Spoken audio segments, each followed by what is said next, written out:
决定之后，立刻启程。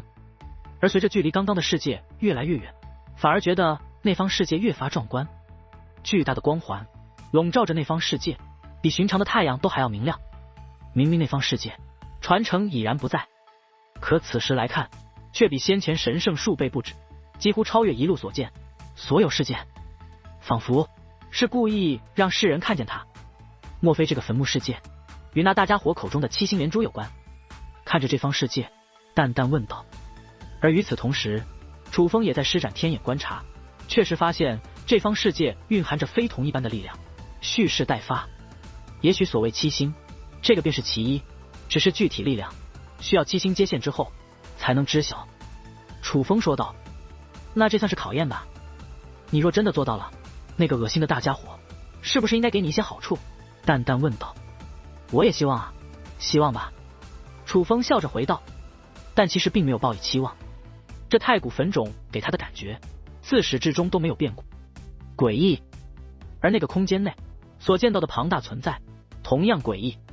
观察一番之后，楚风便盘膝坐下开始修炼。他已将目的地告诉了皇府天族族长，所以赶路的事倒是不用他操心。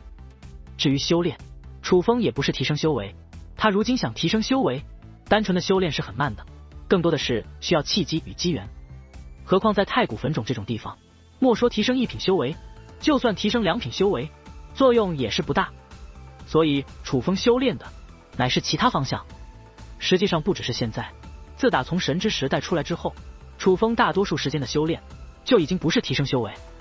太古坟冢浩瀚堪比修武界，一座座墓碑立于虚空，而每一座墓碑内都蕴含着一个浩瀚世界。眼下有着一座坟墓世界，表面看平平无奇，可若是踏入其中，会发现此地的一切都散发淡淡光芒，古老的气息更是充斥天地。整个世界都是一座大阵，而世界中心散发光芒的巨大墓碑便是大阵的阵眼所在。在那墓碑前方的空中，一道身影站立于此，此人乃是剑慕白。剑慕白来到这里已是有些时间了，因此他内心狂喜。他已是看出这座世界不是简单的传承，这里很可能关乎着整个太古坟冢的命脉。若是将这里破解，那也许可以解开整个太古坟冢的秘密。剑慕白一番观察之后，已是有所进展。他法诀捏动，结界之力便自其体内释放，那渺小的身躯很快便释放出了覆盖天地的磅礴结界之力。法诀变化，结界之力便瞬息之间化作遮天蔽日的大阵。在这大阵面前，纵使那高大的墓碑也显得渺小不堪。这便是天龙界灵师的能力。阵法成型，他并未直接催动，而是掌心一翻，10道散发远古气息的符纸浮现。10道符纸丢出，分别落入大阵的10道阵眼之中，整座大阵随之蜕变。结！伴随剑慕白的一声轻喝，大阵这才运转开来。伴随结界之力的交融，那墓碑之上很快有了变化。无数符咒自墓碑钻出，宛如亿万鱼儿于天地遨游。而只要能够将这些符咒排列出正确顺序，便可将这阵法的秘密解开。虽然这是一个很耗费时间的事，可剑慕白却是为之狂喜，眼角纹都笑得更加明显。楚风，你说我机缘的不咋地，那这里的机缘就摆在这里，你为何不来取？你应该有破解这里的本事，但可惜你没有占领这里的能力。这便是命，是天注定，注定这太古坟冢的机缘将属于我剑慕白。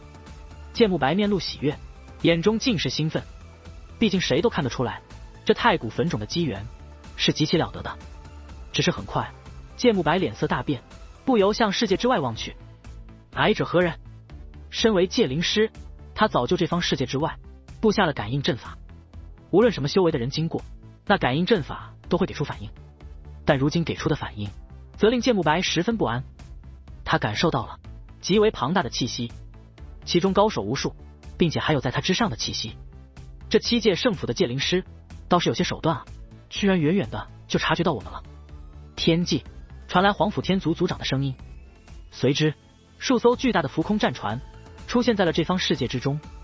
皇府天族，看到皇府天族那飘扬的旗帜，剑慕白也是眉头紧锁。他早知道界天染曾杀过皇府天族的天神境强者，7届圣府与皇府天族是有积怨在身的。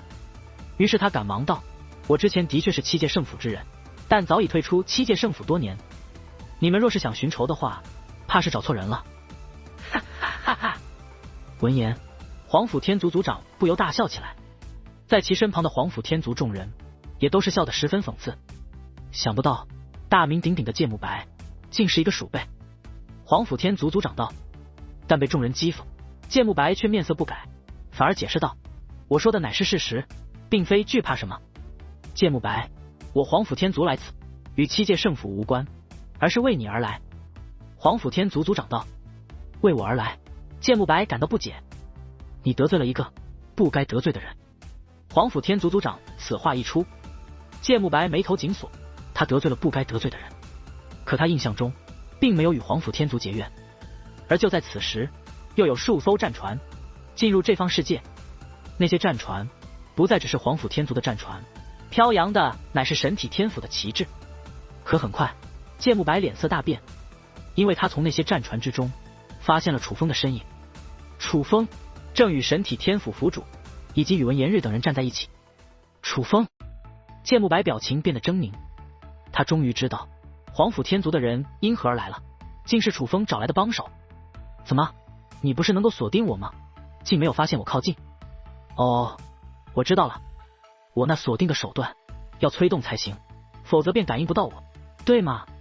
楚风笑眯眯地问道。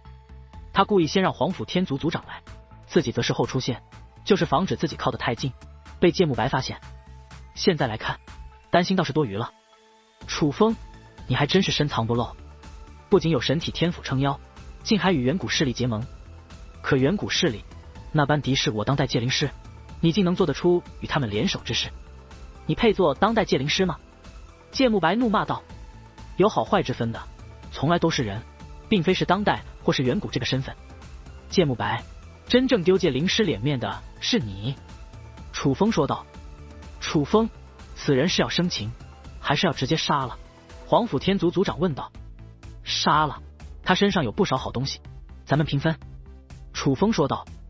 然而下一刻，芥木白竟消失不见，唯有他的声音还在响彻。楚风，你说我机缘不咋地，那我若要走，你拦得住吗？见状，皇甫天族族长赶忙释放武力，磅礴的武力快速吞噬这浩瀚世界。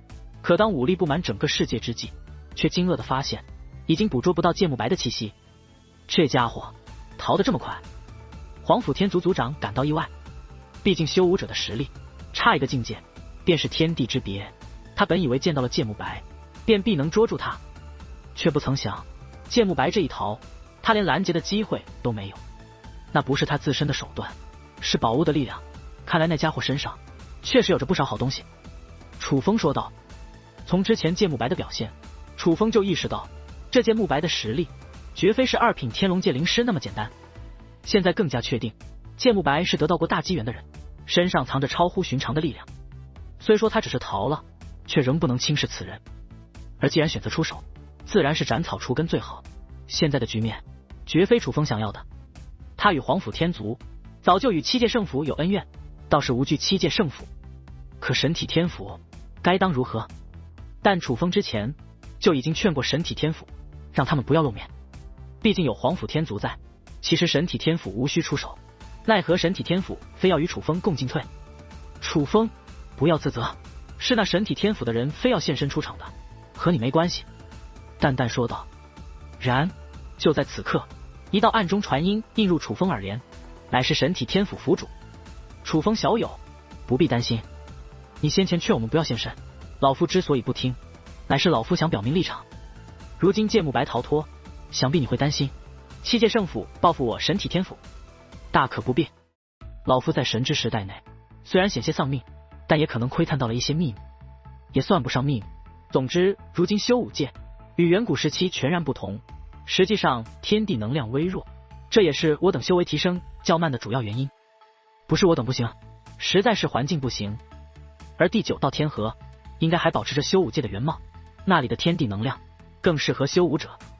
我呢，年龄大了，倒是没有什么野心，可炎日的天赋不该埋没在这种地方。此次太古坟冢是次机缘，我们才来看看。原本打算直接进入第9道天河了，如今我府大部队都已不在神体天河，而是在第9道天河附近的世界等待着，待得此次从太古坟冢离开，我们便直接进入第9道天河了。闻言，楚风倒是松了一口气，难怪神体天府非要现身，原来是已经打算离开，自然不惧7届圣府的报复了。那王强呢？他与你们一起走吗？楚风问。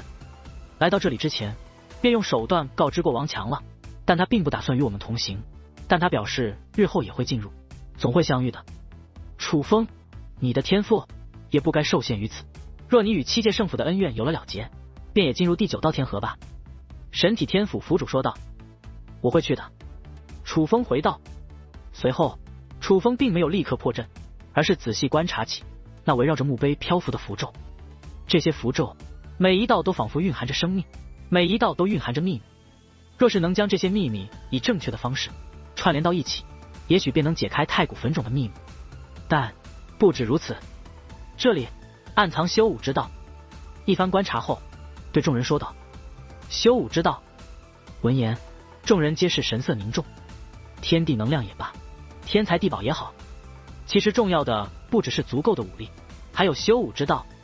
修炼需积攒足够武力，因此武力固然重要，但若真的想突破，还需要有足够的悟性。而对于武道的理解，难度逐步增加，且只可意会，无法言传，这便是修武之道。天地能量之中也蕴含修武之道，只是太过微弱，这也是很多人修炼几万年却都无法突破一个小境界的原因。很多时候不是因为积攒的武力不够，而是领悟不到那突破的契机。这里面有修武之道吗？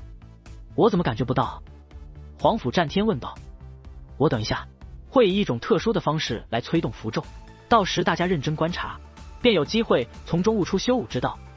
不过收获因人而异，若有不适之感，便及时退出，莫要继续观察，否则会对心境甚至身体造成损伤。楚风说道。原来如此，要自行领悟是吗？来来来，我已迫不及待了。黄甫战天跃跃欲试。他虽非小辈，但在黄甫圣宇这些小辈之前，他一直是当今黄甫天族最强的天才。对于天赋这件事，他有着十足的自信。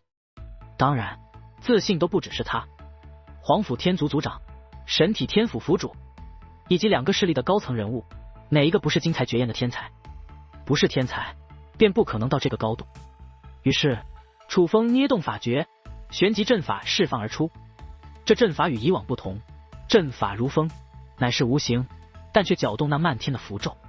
符咒随之而动，化作将众人包裹的符咒飓风，而众人就站在飓风当中。不行不行，我不行！有人还未观看，便感觉心烦意乱，仿佛快要丢了神智，就要疯癫。于是赶忙飞到远处，都不敢再看符咒。如这般者，乃大多数。不过刚刚开始，许多人便已被淘汰。